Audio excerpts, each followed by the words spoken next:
بالاخره ویزام اومد. مهاجرت سخته ولی قرارم میشد که برم. یه کوله بار خاطره، یه عالم غم تو دلم، یه کشور غریب و من باعث دوری از وطن، دلی که تنگ میشه واسه کنار تو قدم زدم. سخت فراموشت کنم همینجوری یهو برم. دستامو بعد تو باید دستای کی بسپرم؟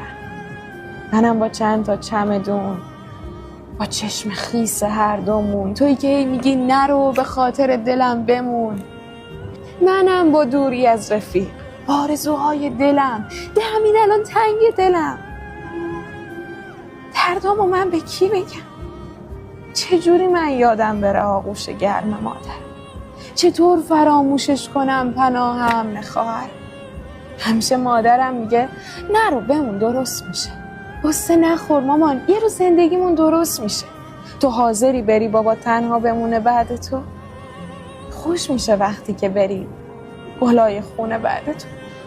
مامان میگه الهی که عاشق بشی دیگه نری. مامان نمیدونی که من اینجا زدم به هر دری. مامان میگه که آسمون بی رنگ هر جا که بری. من میدونم که باز میای هر جای دنیا که بری. مامان از اونجا که بیام هر چی بخوای و میخرم. دوباره باز مثل قدیم تو بغل تو میپرم.